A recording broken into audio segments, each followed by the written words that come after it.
When we sit down, it's time for the conversation. David Osiany, a policy and governance expert, joins me in studio to put the BBI into context as we try to answer the question, what's in it for Kenyans and what's in it for the Kenyan economy? David, thank you for making time. You too, thank you. First things first, let's get this off the way. Yeah. Was the BBI necessary? Did Kenyans at this point in time need a report like the BBI? I think that question would be answered by another question to whose answer we would get. I mean, was there a problem in Kenya that needed this mechanism as an intervention to the existing problem? The answer is yes. Okay. So was the BBI therefore a necessary pathway towards getting solutions for the issues that bedeviled the country at the time? The answer is yes, it was. Yeah. However, for example, something like corruption, we all know that it is a vice that is troubling this country. Do we really need to do another report to remind ourselves that corruption is eating into the national budget and stifling the country of the funds that it's in dire need of, and we have an able judiciary that can prosecute these people and they could go to jail? I don't know whether they're able or not. When we look at corruption... It's the same judiciary that nullified the presidential election. It's fantastic. The judiciary, just like all other institutions, has its own challenges and its own successes. Their limitations and their goods are to be weighed on a scale, and based on that, we can say they've done well here and they've done well in this other side. When we talk about corruption, we must always remember that corruption is not something that hangs in the executive office. Corruption is a vice that's found at the very bottom of the pyramid in this country. It is found right in our homes. This is the country that had to fight with Magoha and Matiang'i when parents were buying exams for their children. Corruption. Corruption is a day-to-day thing that happens. Whenever we say that the police are corrupt, we are quick to accuse, but we don't put into perspective that the taker and the giver are both corrupt. All right. So corruption is a problem that runs deep down. Has there been an attempt to fix our corruption issue at the societal level, at the communal level, at the clerical or church levels or religious levels? The answer is no. Have our religious leaders themselves been caught up in this web of corruption? Yes. And so, was there need for a reminder that we have a crisis running from the top to the bottom called corruption? Absolutely, yes. Why do we need a reminder? Because we have not been reminded, yet we have not done a thing about it. So, just as the government and its agencies are supposed to ensure that they deal with this monster called corruption, so does the community and the country at large. If we are patriotic, then we need to know that fighting graft is something that we all need to do together. We must not leave it for EACC, Haji, Kinoti, who have done a stellar job so far. But it's also incumbent on us to do our bit in ensuring there is no corruption. Remember, post-2002 election, Kenya had such renewed hope that it is the citizens that would arrest the corrupt. What happened? What changed? You're the policy and governance expert. Tell us what happened in between, from a country that was doing very well economically, from leaders that were committed to serving a country, to now leaders that are committed to raising the debt ceiling every single day and cannot account for the money. And I think when we talk about the debt issue, you must remember that debt is not the problem. The problem is what we do with the debt when we get it.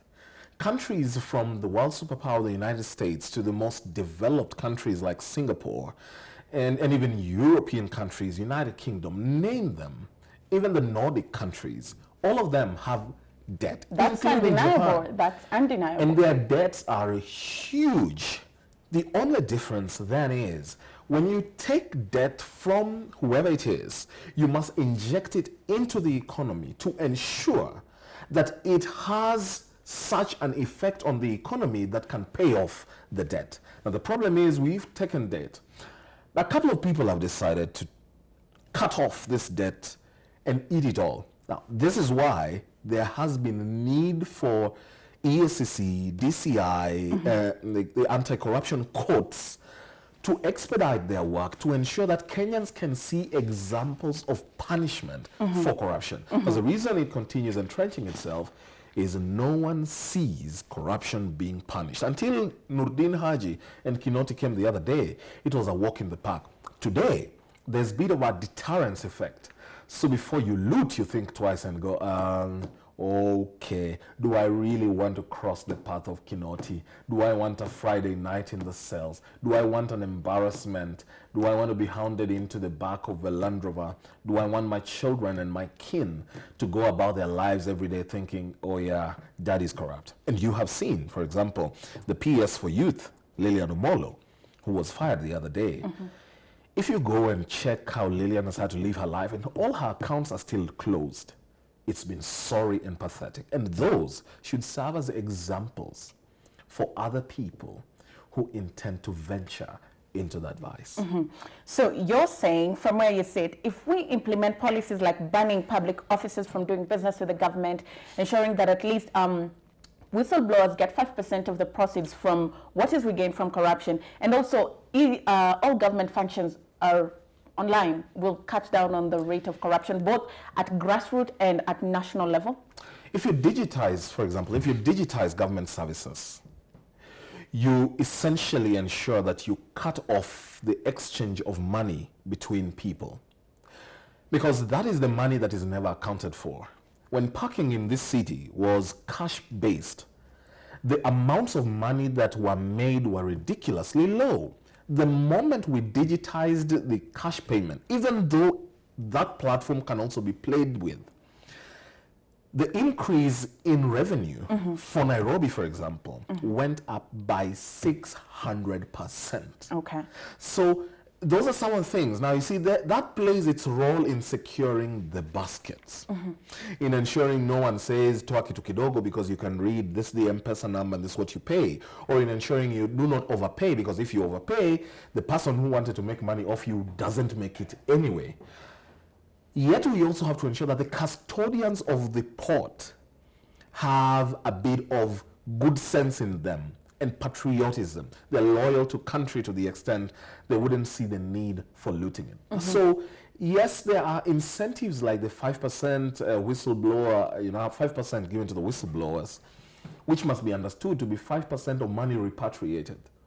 So yes, you have whistleblown that we've lost 100 billion, but if EACC only returns 3 billion, you get 5% of the 3 billion that's been returned, because you can't be given what is not yet here. It means the task is on you to lead us to where the money is gone. More or less, you've whistleblown, ensure that you have such detail that will secure you your 5%. If you come here to whistleblow and we cannot verify what you've whistleblown, then there's a problem, which I think is a good proposition, because it points to people, their interest in the fight against corruption. Okay. Too long, for far too long, people have believed, why should I throw myself inside there and fight for this? Yet in the end, I'm going to be jailed. I'm the one who this thing will be turned against, and I'd probably be killed. Which also links to the need for a strengthened witness protection program. Yeah. Yeah. Okay. Now, I want to bring in a bite by Musalia Mudavadi just shortly. But before that, let's talk about the tenet of divisive politics. Yeah. And 2007, we saw it. Come 2013, 2017, it's always a Hail Mary when we go for elections, and we hope and pray that it doesn't become violent and tensions do not escalate across the whole country. You're laughing, Osiany. You've been in the media industry. You've covered some of the stories, you understand. Yeah. And now the BBI is proposing that we change the way we approach politics and ensure it's more inclusive.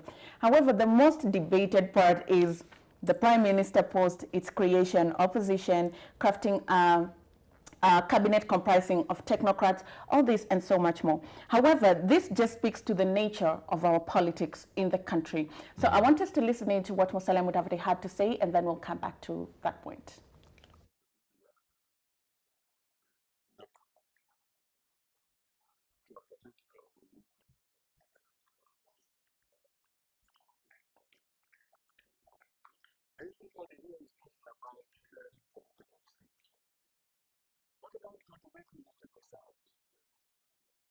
What about educating the teachers? What about educating the practices? We are to only what can be. Like also just look like the BBI is not fairly political. This tenet has been the most talked about, particularly the Prime Minister post, and as Muslim David rightly put it, most of the time we always get carried away. And even with the BBI, which we are touting as the tool that will unite the nation, because of politics, it's created a rift amongst the leaders to begin with. What does this say about the nature of our politics, and how can we use the BBI to ensure that our politics is not retrogressive but progressive? Now, I need to debunk the myth that all elections have been divisive. In 2002, in this very country, we had an election. That's a special case. No. In 2002, we had an election in this country that was successful. In 2005, we had a referendum, which was a national election, more or less. It was a vote for the document, Orange versus Banana, which was peaceful. In 2008, however, there was a problem. In 2010, we had a peaceful vote choosing this document versus those who opposed it. In 2013, things went as they did, and in 2017, they did. Why? Must be the question we answer. The answer to that question is that democracy and elections are about sharing the national cake. They're about sharing the national cake. The first and the largest cake that always wants to be shared is called power. Yeah. The moment that is not seen to be shared justly, the process of sharing, if the person holding the knife holds it in a wrong manner, such as to suggest, I will be unjust in my sharing, then the country goes the direction it has gone. Now, that is the reason the BBI we had to have a handshake which was premised on the 9-pillar point by Raila and Uhuru. Fair enough. And the reason that is the most talked about is because the contestant in that election felt that the sharing of the national cake had been unjust, had been unfair. Now, the BBI has made proposals, a raft of proposals, and it is important and instructive to note that the BBI is a proposal. It is a proposal that can still be tweaked, changed, turned around for the good of the country. For the proposals that the BBI is presenting, do you think they are able to ease the political tension and ensure that power is justly distributed amongst all Kenyans? Now, the BBI says that if you become the runner-up in an election, you automatically become the leader of opposition and an ex-officio member of parliament. You automatically become a member of parliament. It also proposes that you are allowed and funded by the state, you will have a shadow cabinet. Now, this is how the UK operates, and I want to explain to you why it's important. The reason this is important is it necessitates the amalgamation of viewpoints from those who won and those who did not win. Those who did not win, through their shadow cabinet secretaries, are able to satisfactorily table in Parliament what they view as the policy options that run contrary to the ones of the serving government. That, in its very essence, is very important. The BBI then proposes the prime ministerial position, which I think it says is appointive. I think the people who are writing the BBI hopes that the president will have a good sense to be able to see that, okay, the country is not happy. Can I balance the country by giving the prime ministerial slot to somebody else? They have deliberately denied Parliament the chance to elect the prime minister because our Parliament has demonstrated that they are 10,000 shillings away from making decisions that affect all Kenyans. That's what they did with the task force. It is alleged, and there is proof, that they went to the toilet and most of the parliamentarians took 10,000 and went and voted against a report that would have helped the farmers of the sugar sector.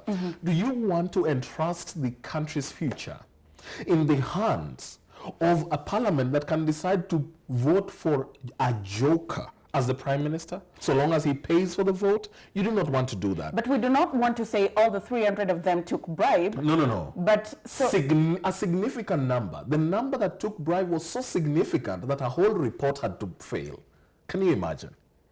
Osiany, let's look at it this way. How about putting that power in the hands of one person?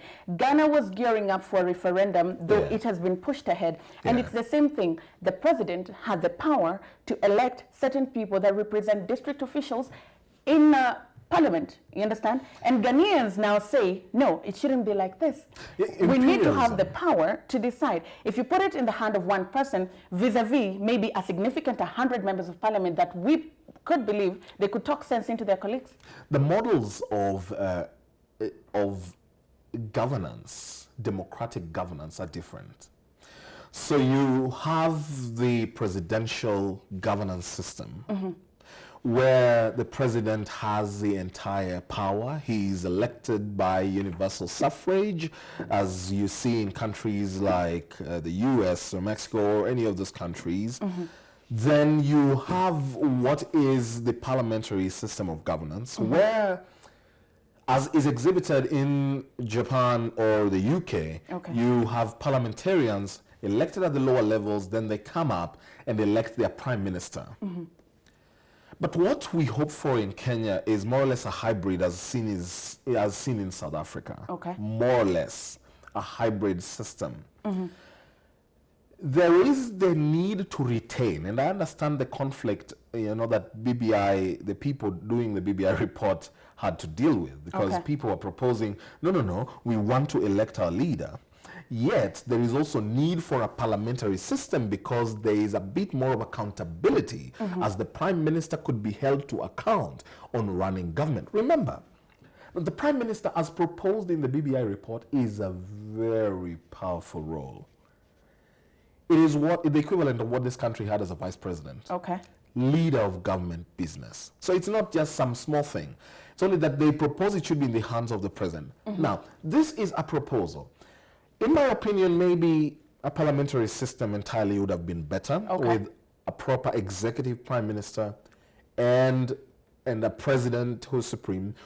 And then they delineate their roles like the Queen does with the Prime Minister. They're both powerful in their own ways, and they run government. That way you have a feeling that this could work. But again, this is a proposal. I hope that in a few days we will have some experts who are able to turn it into a bill, because it can't even go to a referendum, let alone parliament, unless it is transformed into a bill. The team that was writing it, the Yusuf Hajis, the Amos Wakos, may not have that ability to then make it into a bill, because the timelines they had were too constrained to do all that. So I look forward to having another team of experts who will look at it and now break it down to what can run as a bill or a yes or no question for a referendum. Let's move to devolution. 10 years ago, we promulgated a new constitution. Fantastic. Devolution came in, and it was meant to bring power and government services closer to the people. Some countries have really excelled at devolution. Some are still catching pace. Very briefly, we shall be crossing over to Governor Ngilu to hear what you said about devolution. But there have been complaints. We also the revenue tussle between the Senate, the National Assembly, and the Council of Governors. And governors are saying, if we do not get adequate funds, we cannot run counties.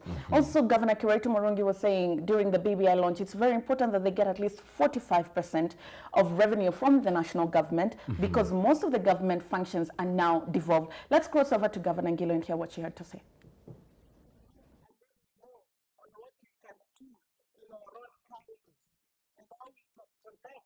Ourselves to the national government, so that all the resources that come to the ground can create employment for young people.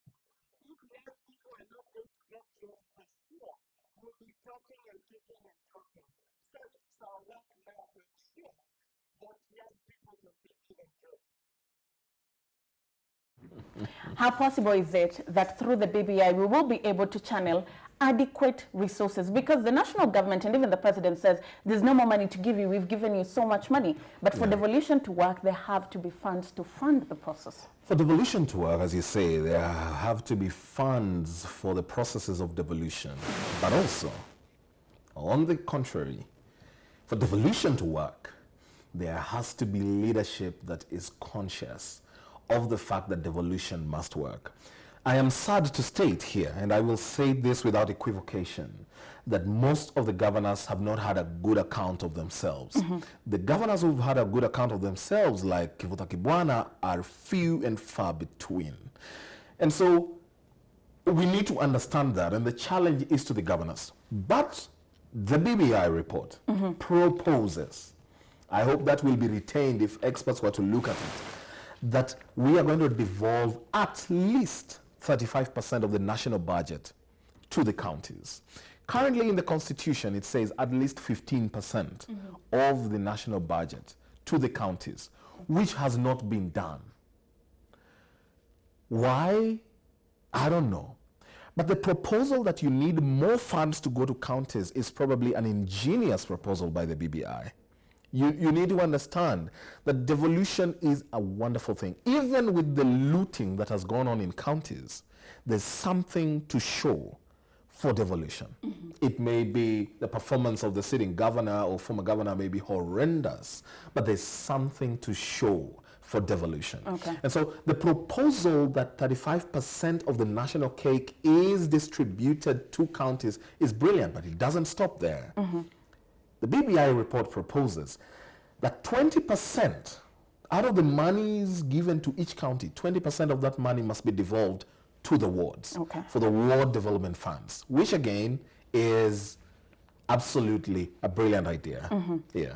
Now, in terms of equality and inclusivity, some parts of this country have really developed because, like you said, when the national cake or national revenue is distributed and allocated to these regions, it can be argued that number of people and needs, but we've seen some areas get very little allocations.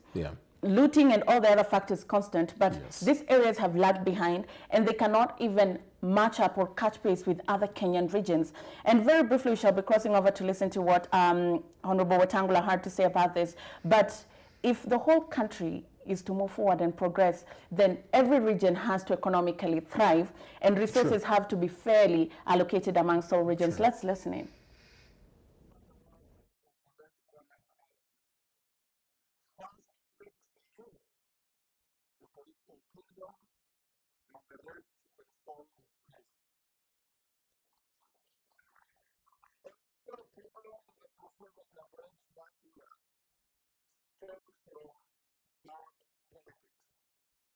If we get the conflict right, we shall get the economic right, we shall get the culture right, we shall get the distributor right, we shall get the everything right.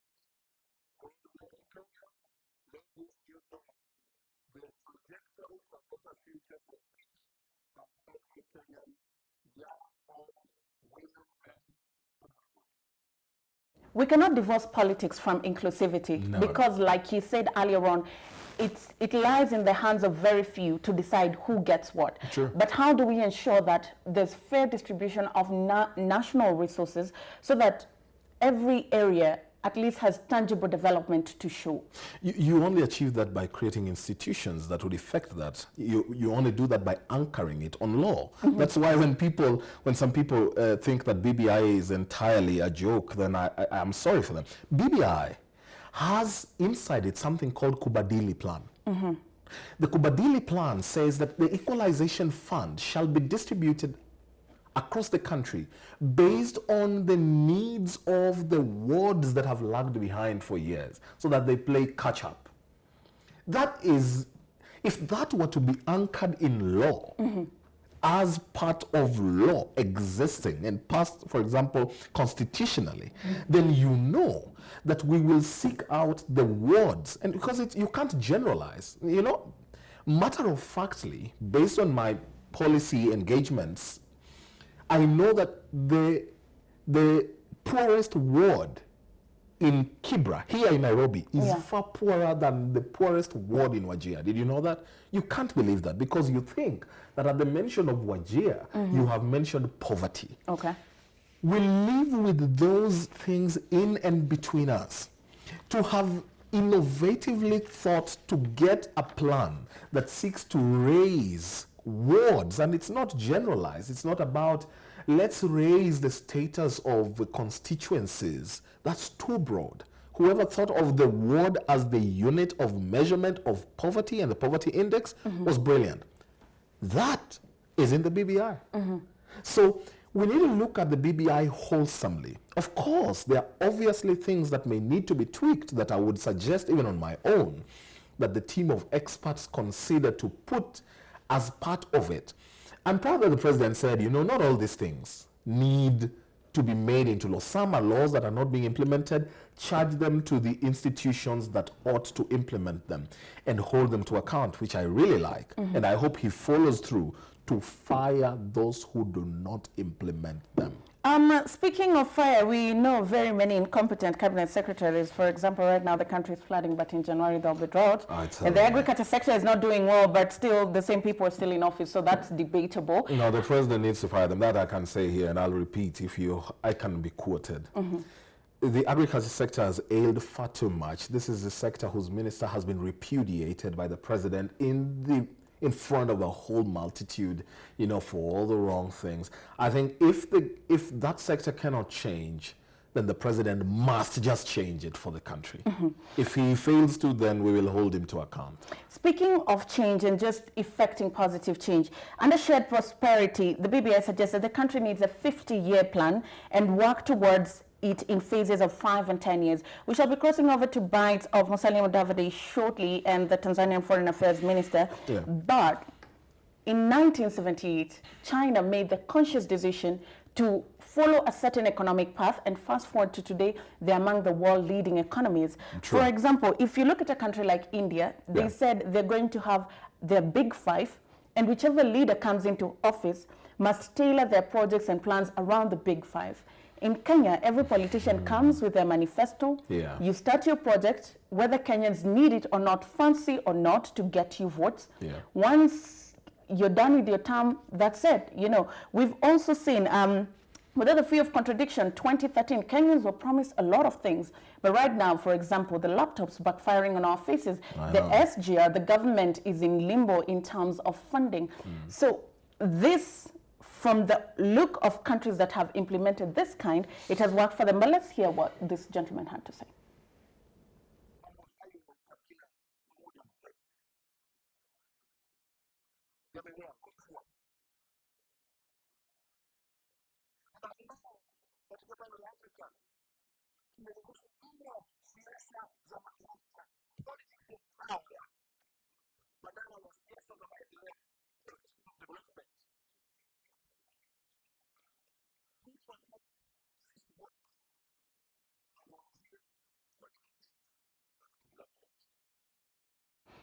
In Kenya, I feel like we talk about politics of development, but just for the sake of getting us into office. And the moment we get into office, then it turns into politics of power and who is who in the government. Well, I agree. Generally, the leadership of this country, from the MCA to the top, have decided that very few of them will be going on about politics of development. But it's because of the malaise amongst the people. People have also just decided that they can't hold their leaders to account. We are divided based on our ethnocentric selves. So that today, if somebody's looting and we decide to go bonkers and say, no, we are throwing you out of office, all his kinsmen or her kinsmen will report to the door of that lady or gentleman and say, you're not removing her from office. She is eating on our behalf. That has been the problem of this country. Now, some of these are existential problems. They have been with us here for years, and addressing them will not take a day. Tanzania, for example, was premised on the right foundation that sought to bring the country together, to ensure that the country seamlessly moves on without caring what your tribe is, at a time when here we decided to segregate ourselves according to what my mother speaks. And so overcoming 53 years, 56 years of negative ethnicity will not take a day. It will not take 5 days. But to look back at what other countries like Singapore have done, and China, as you stated, it will take being agreeable generally about what we want for our country. about what development index we seek for this nation, about where we want to be as a nation in terms of appreciating our ethnic and cultural diversity, whether we want to drop off these lines or live with them and appreciate them, whether we want to go the Kagame way of saying, if you ever refer to somebody as a Kikuyu or as a Njemp, then we come for you, which in my opinion leads to fear, or the lack, the lack of noise doesn't mean peace. And so we have a long way to go, but the proposal to have a pathway there is brilliant. Now, question will be, how do we agree on the issues that we need to focus on for the next so many years? Okay, let's bring in Mudavadi and hear what he had to say about the Kenyan economy.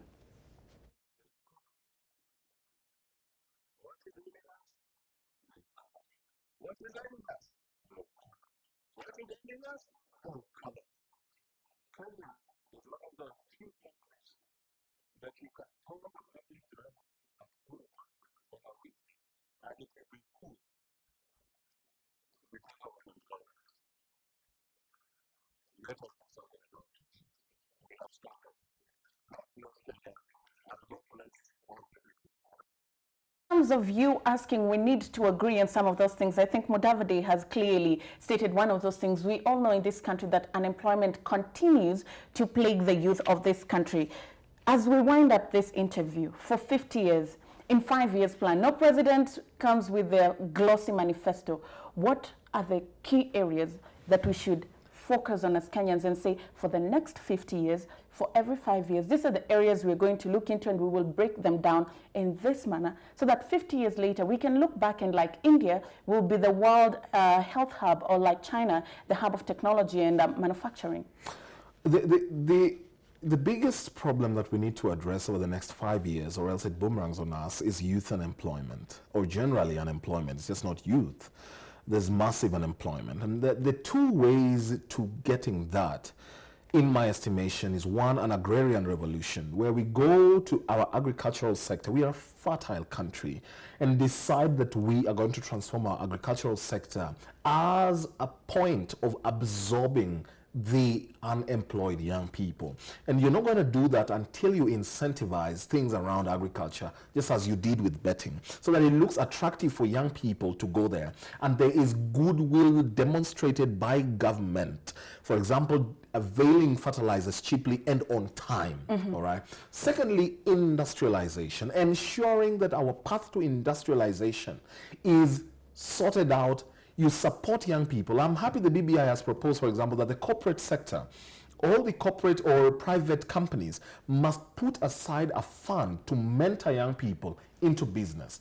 Industrialization, not just merely doing business, but industrialized business, so that you support and ensure that if you have an industry that's making yogurt in the heart of Gotagulu in the back of Nyanza, then the cost of electricity is lower. You have tax rebates. You can employ people and still have tax holiday as an employer. And I love that it is captured in the Big Four agenda, all right? The two of them are part of the Big Four agenda. We need to agree that this is a path we need to go to. And don't spread yourself too thin. Don't say I want 10. Go for 3. Over 5 years, achieve them, move to the next. That's the only way we get this achieved. David, we have to close this segment here, but we come back for social media, and you and I will be quiet, and we'll allow people to air their views. However, you will have the right to react to some of the feedback and say if you agree or disagree with some of the views from Kenyans. Well, we have to leave this here. We take a short breather. When we come back, Social Watch, as I said, my mic goes off and your voice comes on.